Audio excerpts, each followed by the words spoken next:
यीशु मसीह के मधुर और सामर्थ्य नाम में आप सभी को जय मसीह। आज हम बाइबल में से एक बहुत ज़रूरी जो बहुत मुख्य विषय है उस पर आज थोड़ा सा मनन करेंगे। चलिए उस पर बातचीत करें। वो है जीवन की रोटी। हाँ मेरे प्रियो, जीवन की रोटी। क्या ये वाली रोटी जो हम रोज़ खाते हैं ये वाली नहीं, ये रोटी तो साधारण रोटी है। इस रोटी को खा के तो हम कितने दिनों तक खा सकते हैं? सिर्फ जब तक जीवित है तब तक तो ये रोटी कामयाब है, उसके बाद कोई काम इसका नहीं है। हाँ मेरे प्रियो, इसे खा के तो मनुष्य जितनी उसकी आयु है 70-80 जितनी अधिक भी है, इतने ही समय तक ये रोटी कामयाब है। लेकिन एक रोटी है जो हमें मरने के बाद भी जीवित रखेगी, अनंत काल तक जीवित रखेगी। वो रोटी एक रोटी भी है। आप कहेंगे ऐसी भी कोई रोटी है जो हमें अनंत काल तक के लिए जीवित रख सकती, सदा सदा हम जीवित रह सकते जिसे खा के? हाँ मेरे प्रियो, है एक रोटी, वो है यीशु मसीह। यूहन्ना 6 उसकी 47वीं आयत से लेकर 51वें आयत तक यूँ कहता है, मैं तुमसे सच सच कहता हूँ कि जो कोई विश्वास करता है अनंत जीवन उसी का है। मैं जीवन की रोटी हूँ जो स्वर्ग से उतरी है, वो रोटी हूँ। तुम्हारे बाप दादाओं ने जंगल में मन्ना खाया और मर गए, लेकिन मैं स्वर्ग से उतरी हुई रोटी हूँ। जो कोई इसमें से खाएगा वो कभी ना मरेगा, कभी ना मरेगा। हाँ मेरे प्रियो, यीशु मसीह वो रोटी है जो स्वर्ग से उतरी है। जो इस रोटी में से खाएगा सदा काल के लिए जीवित रहेगा। ये रोटी वचन बहुत भारी महत्वपूर्ण है और वचन हमारे लिए एक जीवन है। इस वचन में एक बात आई है, मन्ना। मन्ना क्या है? आज से 3500 वर्ष पहले परमेश्वर ने मनुष्यों को एक भविष्यवाणी दी थी मन्ना के रूप में। हाँ मेरे प्रियो, मन्ना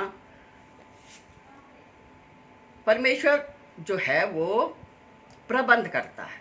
यहोवा ईरे भी उसका नाम है, प्रबंध करता।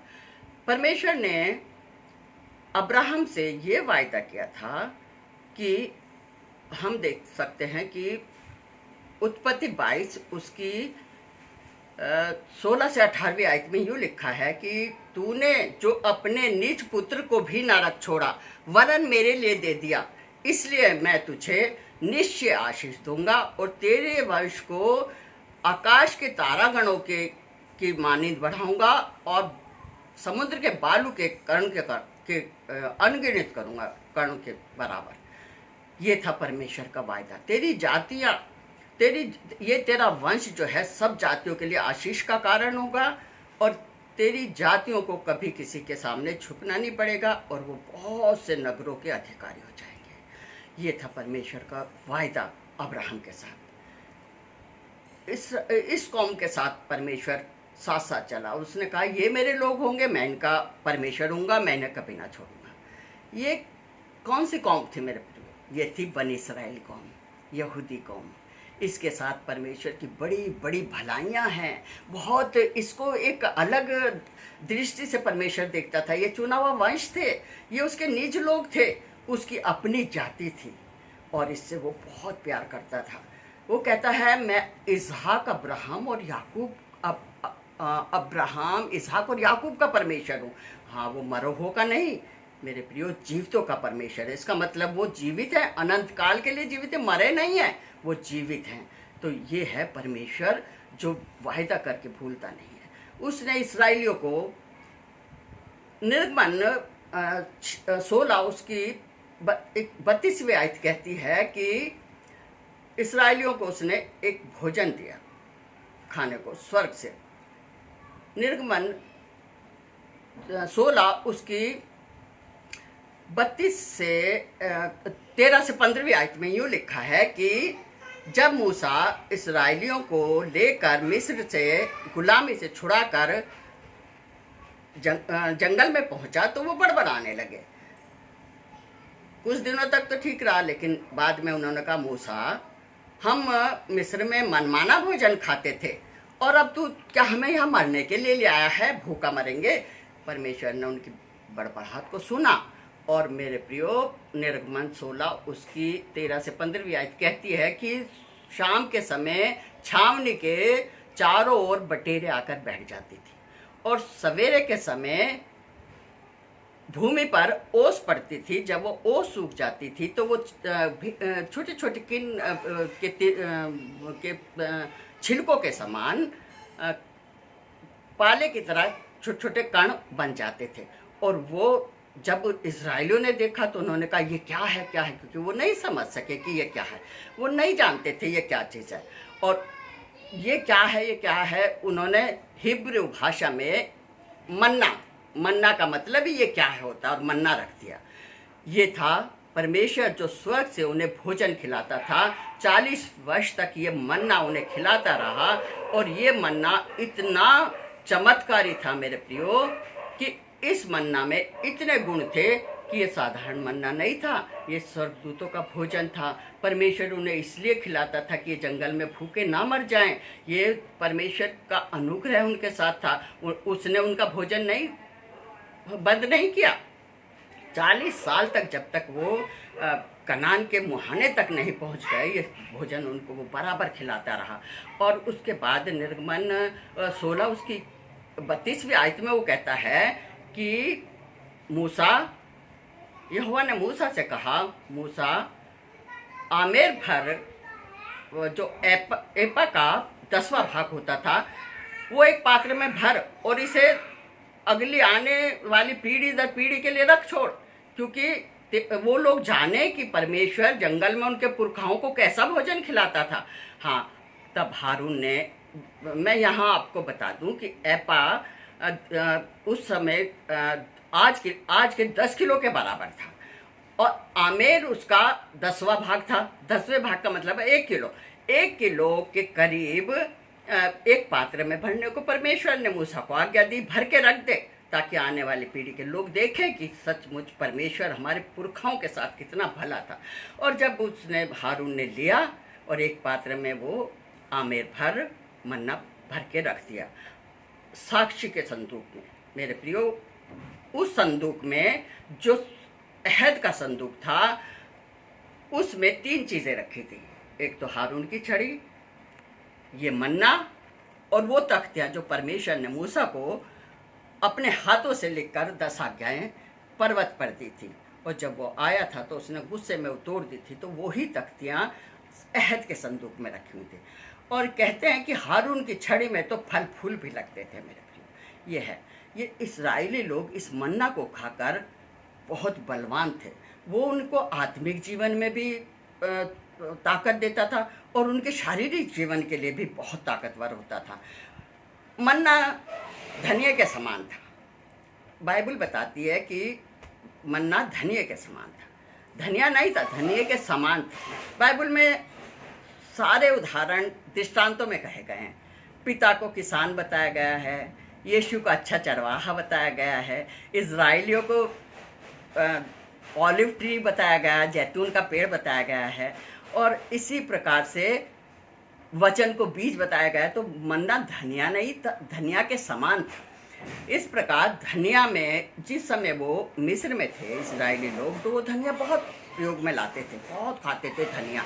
हर चीज़ में, हर सब्जी में, हर भोजन वस्तु में उनके धनिया होते था, क्योंकि धनिया से वो समझते थे कि हमारे सारे रोग धनिया से समाप्त हो जाते हैं। और वास्तव में आज मेडिकल साइंस भी ये बात को प्रूव कर रही है कि धनिया में बहुत सी बीमारियों को समाप्त करने के गुण हैं। धनिया एक बहुत ही अच्छी चीज़ है। तो धनिया भोजन वस्तु भी हुआ और दवाई का काम भी देती है। धनिया, वो इस मन्ना को खाकर इजरायली लोग इतने बलवान थे, उनके अंदर किसी भी प्रकार का रोग नहीं थे।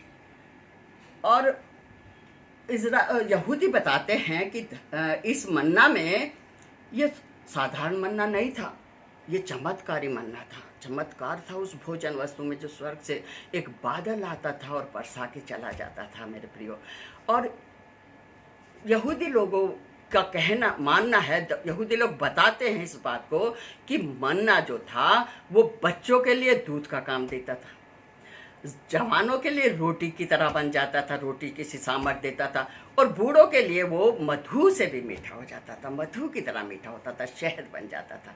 ये था मन्ना के गुण। मन्ना में बहुत वो इतने शूरवीर थे कि बड़े बड़े राजा उनके सामने नहीं टिक सके। वो बहुत ताकतवर थे। मन्ना खा करके वो हष्ट पुष्ट रहे और उनको कभी कोई रोग नहीं लगा, नहीं तो वो जंगल में मर गए होते। लेकिन वो यही भोजन, स्वर्ग के भोजन खा करके वो तृप्त रहे। ये था मन्ना, चमत्कारी मन्ना। आज उस समय परमेश्वर ने उनको अपने हाथों में लेकर चलाया। जंगल में वो अपने हाथों में उठाए उठाए फिरा उन्हें। परमेश्वर आज भी वही परमेश्वर है। मैंने आपको बताया है, यहोवा ईरे है, प्रबंध करने वाला है। आज से 2000 वर्ष पहले उसने एक प्रबंध मनुष्य जाति के लिए भी कर दिया मेरे प्रियो। हाँ, वो क्या किया है? यीशु मसीह को इस जगत में भेज कर। कहते हैं, बाइबल बताती है, ईश्वर ने जगत से ऐसा प्रेम किया कि उसने अपना इकलौता बेटा दे दिया, ताकि जो कोई इस पर विश्वास लाए वो नाश ना हो परंतु अनंत जीवन पाए, अनंत जीवन पाए। यीशु मसीह को भेजा मन्ना के रूप में। ये स्वर्ग से उतरी हुई रोटी है। यीशु कहता मैं मन्ना हूँ, लेकिन मन्ना से भी बढ़कर है। वो कहता मन्ना खा के तो लोग मर गए, लेकिन जो मुझे खाएगा वो कभी ना मरेगा। ये स्वर्ग से उतरा हुआ वचन है, यीशु के रूप में वचन ही देधारी हुआ। यीशु परमेश्वर का वचन, उसका इकलौता बेटा यीशु के रूप में आया और यीशु रोटी बन के आया। जो कोई इस वचन को खाएगा वो कभी कदापि ना मरेगा।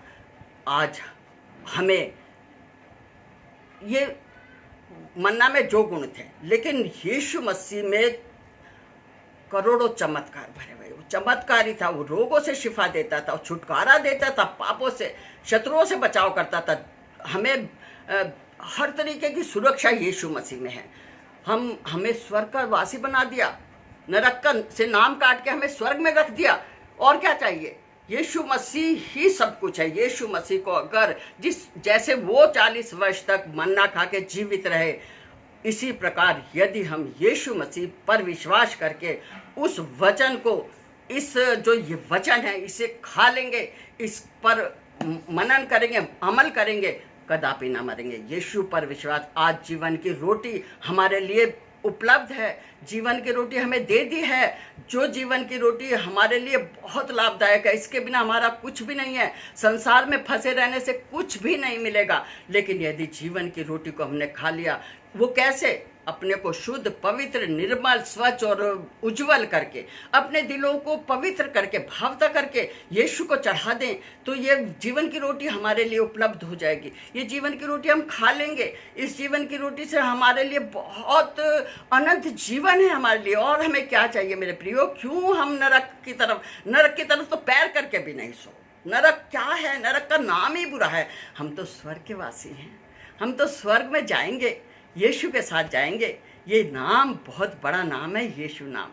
यीशु नाम में चंगाई है, छुटकारा है, पापों की क्षमा है। यीशु नाम में जीवन है। समय बहुत कम रह गया है, बदलने का समय केवल और केवल अब है।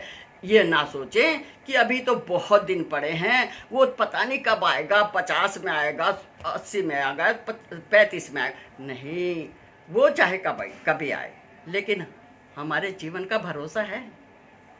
हमारा भरोसा है कि हमारा कब, किसी ने अपना समय देखा है? किसी ने जाना है अपने समय को कि हम कितने समय तक के लिए इस संसार में हैं? एक बार एक लड़की डांसर थी। वो उसकी एक जगह डांस का प्रोग्राम था। वो जा रही थी कि थोड़ा समय था, जाते समय रास्ते में उसके सामने एक चर्च पड़ा। उसने सोचा चलो, क्रिश्चियन थी, थोड़ी देर प्रभु के भवन में बैठ लेते हैं, क्योंकि अभी थोड़ा समय मेरे पास बाकी है, अभी प्रोग्राम शुरू होने में टाइम है। और वो बैठ गई। वहाँ प्रचार हो रहा था, मन फिराओ, क्योंकि परमेश्वर का राज्य निकट है।